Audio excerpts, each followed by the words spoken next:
बिस्मिल्लाहिर्रहमानिर्रहीम। अस्सलाम वालेकुम स्टूडेंट्स, मुझे उम्मीद है कि आप सब खैरियत से होंगे। तो स्टूडेंट्स, जो आज का हमारा लेक्चर है वो बहुत इंटरेस्टिंग है, क्योंकि उसका जो टॉपिक है वो है active voice passive voice. Active voice passive voice को इंग्लिश ग्रामर में जस्ट वॉइस भी कहा जाता है। तो आज का लेक्चर स्टार्ट करने से पहले मुझे आपसे यही कहना है कि अगर आप मेरे चैनल पर फर्स्ट टाइम आए हैं और अभी तक आपने मेरे चैनल को सब्सक्राइब नहीं किया, तो kindly subscribe my channel and press the bell icon and select all so that you people may get updates of my upcoming videos. Thank you so much. हाँ जी, तो जैसे मैंने कहा कि आज हम करेंगे एक्टिव वॉइस पैसिव वॉइस। तो एक्टिव वॉइस पैसिव वॉइस हम क्या करते हैं, जब भी हम किसी सेंटेंस को एक्टिव वॉइस से पैसिव वॉइस में चेंज करते हैं तो हम अकॉर्डिंग टू टेंस करते हैं, कि वो जिस टेंस में होता है उसके अकॉर्डिंग हम उसमें चेंजिंग्स करते हैं। तो इसके लिए आपके जो टेंस हैं वो क्लियर होना बहुत ज़रूरी है, ठीक है। और अगर आपको कोई भी उसमें कन्फ्यूजन है या आपके टेंसेस क्लियर नहीं है, आपके कॉन्सेप्ट्स क्लियर नहीं है, तो आप मेरी टेंस सीरीज़ के लेक्चर देख सकते हैं। वहाँ पर मैंने सारे टेंसेस को डिटेल में 1 बाय 1 एक्सप्लेन किया हुआ है। तो यहाँ पर हम क्या करते हैं कि प्रेजेंट डेफिनेट टेंस को हम जस्ट डिस्कस करेंगे, कि मैंने देखा कि अगर जब मोस्टली ऐसा होता है कि जब हम एक ही बार सारा बच्चों को बता देते हैं तो वो उनकी चीज़ें गड़बड़ हो जाती हैं, मिक्स हो जाती हैं, ठीक है। तो हम क्या करेंगे, हम 1 बाय 1 करेंगे। तो आज का हम करेंगे टेंस प्रेजेंट इंडेफिनिट टेंस। उसको हम उसके जो मेन पॉइंट्स थे वो इतने डिटेल में तो हम यहाँ नहीं करेंगे, क्योंकि वो डिटेल में हम कर चुके हैं टेंस सीरीज़ में। तो यहाँ हम जस्ट करेंगे उसको, उसके मेन पॉइंट्स को समराइज़ कर लेते हैं, राइट। आइडेंटिफिकेशन क्या होती है, इसकी पहचान क्या होती है। उर्दू फ़िक्र के आखिर में ता है, ती है, ताहूँ, ते हैं वगैरह आता है। यानी कि जब उर्दू सेंटेंसेस के एंड पर ता है, ती है, ताहूँ, ते हैं वगैरह आता है तो हमें पता चल जाता है कि इन सेंटेंसेस को हमने इंग्लिश में ट्रांसलेट करते वक्त प्रेजेंट इंडेफिनिट टेंस यूज़ करना है। उसके बाद जी हेल्पिंग वर्ब्स कौन से यूज़ होते हैं प्रेजेंट इंडेफिनिट टेंस में, डू और डज। और फॉर्म कौन सी यूज़ होती है, फर्स्ट फॉर्म यूज़ होती है अगर तो है डू क्लास, और अगर डज क्लास है तो फिर हम क्या करते हैं, फर्स्ट फॉर्म के साथ एस या ई एस का इजाफा करते हैं। डू और डज क्लास को हम क्या करते हैं, अकॉर्डिंग टू प्रोनाउंस कर लेते हैं, ठीक है। प्रोनाउंस की क्लासिफिकेशन कर लेते हैं। कुछ जो प्रोनाउंस होते हैं वो डू के साथ आते हैं, कुछ होते हैं वो डज के साथ आते हैं। ये सारा मैं आपको समझा चुकी हूँ टेंस सीरीज़ में। अभी हम इसको जस्ट रिकैप्चर कर रहे हैं, ठीक है। तो इतनी डिटेल में नहीं जाएंगे, क्योंकि आज का हमारा जो फोकस है वो क्या है, एक्टिव वॉइस पैसिव वॉइस। तो फार्मूलाज क्या होते हैं डू क्लास के लिए, वो मैंने एक ही बार लिख दिए सारे, ठीक है। सिंपल सेंटेंसेस अगर हमें बनाने हो तो हम कौन सा फार्मूला अप्लाई करते हैं, वो apply this formula, subject for which I have written here S plus V1 stands for first form of verb plus object, ठीक है। सिंपल सेंटेंसेस ऐसे बनते हैं। उसके बाद जब नेगेटिव सेंटेंसेस बनाने होते हैं तो क्या फार्मूला होता है, subject plus do not plus first form of verb plus object. उसके बाद इंट्रोगेटिव सेंटेंसेस जब हमने बनाने होते हैं तो क्या करते हैं, हम उसके हेल्पिंग वर्ब को स्टार्ट में ले जाते हैं। तो वो क्या बन जाता है, do plus subject plus first form of verb for which I have written here V1 plus object. ये हो गया हमारा डू क्लास के लिए तीनों फार्मूलाज। अब हम फार्मूला करते हैं डज क्लास के लिए, कि डज क्लास हो तो हम कैसे सेंटेंसेस बनाते हैं, कि जब हमें पता होगा सारा स्ट्रक्चर तभी तो हम उसके एक्टिव वॉइस को पैसिव वॉइस में कन्वर्ट कर सकेंगे। तो फार्मूला फॉर सिंपल सेंटेंस क्या है, डज क्लास में subject plus V1 stands for first form of verb plus S और ES प्लस ऑब्जेक्ट। उसके बाद है जी नेगेटिव सेंटेंसेस में हम क्या करते हैं, subject plus does not plus V1 plus object. अब यहाँ पर एक चीज़ आपने नोट की होगी कि मैंने कहा कि जब सिंपल सेंटेंसेस बनाते हैं तो फर्स्ट फॉर्म के बाद हम एस और ES लगाते हैं। तो जब हम नेगेटिव बनाया तो उसमें डज नॉट के बाद फर्स्ट फॉर्म के बाद क्या किया कि एस और ES पुट नहीं किया, क्योंकि वो एस और ES इधर हम डज के साथ लगा चुके हैं, यानी कि डू के साथ, ठीक है। तो जब डज आएगा तो फिर हम फर्स्ट फॉर्म के साथ एस और ES नहीं लगाएंगे, राइट। उसके बाद है इंट्रोगेटिव सेंटेंस। अगर हमने बनाना हो डज क्लास में तो कैसे बनाते हैं, डेफिनेटली हम ऐसे बनाएंगे कि डज को स्टार्ट में ले जाएंगे। तो क्या हो जाएगा, does plus subject plus first form of verb plus object. यहाँ तक हमने रिकैप्चर कर लिया कि डू क्लास में और डज क्लास में जब हम सिंपल नेगेटिव इंट्रोगेटिव सेंटेंसेस बनाते हैं तो उसके लिए हमारे जो फार्मूलाज होते हैं वो कौन से होते हैं, फार्मूला वाइज मैंने आपको समझाया हुआ है, तो फार्मूला वाइज ही आप कीजिएगा, राइट। उसके बाद है जी, अब हम आते हैं अपने असली पॉइंट पर, और वो क्या है, फॉर मेकिंग पैसिव वॉइस। जब हमने प्रेजेंट इंडेफिनिट टेंस के सेंटेंसेस को, इंग्लिश सेंटेंसेस को एक्टिव वॉइस से पैसिव वॉइस में चेंज करना होता है तो व्हाट वी डू, क्या चेंजिंग्स हम करते हैं, तो हम ये करते हैं। हेल्पिंग वर्ब्स कौन से हो जाते हैं डू और डज की बजाय, जब पैसिव वॉइस में जाता है सेंटेंस तो इज़, एम, आर।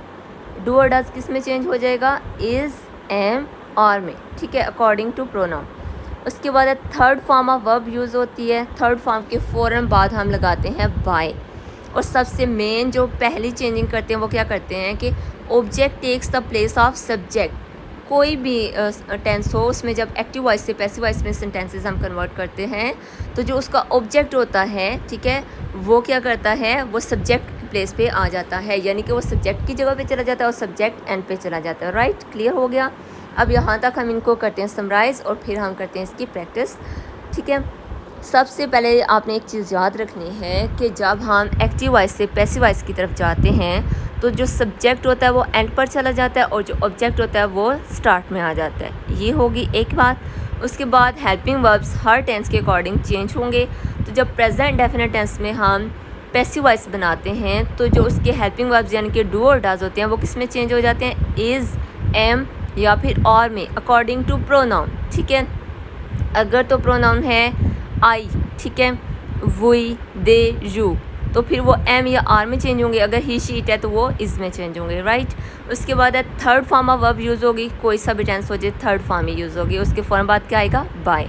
यहाँ तक आपको समझ आ गई। अब हम देखते हैं कि ऑब्जेक्टिव केस ऑफ प्रोनाउंस क्या होता है। मैंने आपको बताया जैसे कि जो ऑब्जेक्ट है वो स्टार्ट में आ जाएगा और सब्जेक्ट एंड पे चला जाएगा। तो आपको कैसे पता चलेगा कि अगर आई था तो किस में चेंज होगा, वी था तो किस में चेंज होगा, दे था तो किस में चेंज होगा, इस तरह यू, ही, शी, इस तरह ये किस तरह में चेंज होंगे, ठीक है। तो ऐसे है कि जो आई है उसका जो ऑब्जेक्टिव केस बनता है जब आई सब्जेक्ट होता है, राइट, जब वही सब्जेक्ट होता है, दे, यू, ही, शी, ये सब्जेक्ट होते हैं तो इनका ऑब्जेक्टिव केस क्या होता है। आई किस में चेंज कर देते हैं हम, मी, माई, माइन में। वी किस में चला जाता है, अस में। दे किस में चला जाएगा, दैम में। यू किस में चला जाएगा, यू में। ये आपने याद रखना है, यू बहुत ईजी है। ही किस में चला जाएगा, हिम में। और शी किस में चेंज हो जाएगा, हर में। ये आपने सीख लिया कि जब ये जो प्रोनाउंस हैं I, we, they, you, he, she, ये जब ऑब्जेक्टिव केस में जाएंगे तो ये इसमें चेंज हो जाएंगे। आगे मैंने आपको बता दिया वो किस किस में चेंज होंगे। उसके बाद अब हम आते हैं एग्जाम्पल पर, और एग्जाम्पल्स को क्लियर करने के बाद आपका ये जो है ना प्रेजेंट इंडेफिनिट टेंस में एक्टिव वॉइस, पैसिव वॉइस, इंशाल्लाह इसमें आप एक्सपर्ट हो जाओगे। आपको कोई उस तरह से चीज़ याद भी नहीं करनी पड़ेगी, रटनी भी नहीं पड़ेगी, जस्ट आपके कॉन्सेप्ट्स क्लियर होंगे और आप इसको कर लोगे। एग्जाम्पल्स क्या हैं, अब देखिए मैंने लिखा Ali reads a book, Ali एक किताब पढ़ता है, ठीक। और मैंने आपको क्या स्टेप बताए थे कि जब हम करते हैं एक्टिव वॉइस से पैसिव वॉइस में चेंज प्रेजेंट डेफिनेट टेंस में या कोई सा भी टेंस हो तो उसमें हम क्या करते हैं, ऑब्जेक्ट को स्टार्ट में ले जाते हैं, सब्जेक्ट को एंड पे ले जाते हैं। सबसे पहले तो हम जगह चेंज करेंगे अली की और अ बुक की, राइट। तो क्या हो जाएगा, अली एंड पे चला गया, अ बुक स्टार्ट में आ गया, अ बुक। उसके बाद क्या है, मैंने आपको बताया कि इसमें इज़, एम, आर यूज़ होता है। अगर सिंगुलर होंगे सारे आई को छोड़ के, ठीक है, तो इज़ यूज़ होगा, और अगर प्लूरल होंगे तो क्या यूज़ होगा, आर यूज़ होगा, और अगर आई होगा तो क्या यूज़ होगा, एम यूज़ होगा, राइट। अब यहाँ पर क्या हो गया, अ बुक, बुक सिंगुलर है ना, a book is read by Ali, ठीक। उसके बाद है Sana eats an apple, Sana एक सेब खाती है। अब सना की और एप्पल की जगह हमने चेंज कर ली, ये तो सबसे हमारा बेसिक स्टेप हो गया, ठीक है। उसके बाद क्या है, एप्पल क्या है, सिंगुलर है, तो इसके साथ इज़, एम, आर में से कौन सा आएगा, बिल्कुल इसमें आएगा is, an apple is eaten by Sana. अब आपको समझ आ रही होगी कि रूल्स को कैसे अप्लाई करते हैं, राइट। और अब आप इंशाल्लाह खुद भी बहुत से सेंटेंसेस को कर लोगे। दे वॉच टीवी, अब दे क्या है, प्लूरल है, ज़्यादा हैं, ठीक है, लेकिन टीवी क्या है, वो सिंगुलर है। हमने जो करना है ना helping verb use is, am, are में से, वो हमने ऑब्जेक्ट जब आता है स्टार्ट में उसके अकॉर्डिंग करना है, राइट। तो टीवी क्या है, singular, TV is watched bye them. अब आपने परेशान नहीं होना कि ये दे देम में कैसे चला गया। मैंने आपको बता दिया है कि जब प्रोनाउंस ऑब्जेक्टिव केस में जाते हैं तो वो क्या बन जाते हैं। तो मैंने आपको बताया अभी थोड़ी देर पहले कि दे किस में चला जाएगा, देम में चेंज हो जाएगा, राइट। उसके बाद है वी ईट फूड, ठीक है, हम खाना खाते हैं। तो फूड यहाँ पर सिंगुलर है, ठीक है, food is eaten by us, ठीक। तो यहाँ पर जो अस है वही कैसे चेंज हो गया, वही जब सब्जेक्टिव केस में होता है तो इसको हम जब ऑब्जेक्टिव केस में चेंज करते हैं वो अस बन जाता है, अस में चेंज हो जाता है, राइट। तो ये क्या हो गया, food is eaten by us. उसके बाद है आई लव माई कंट्री।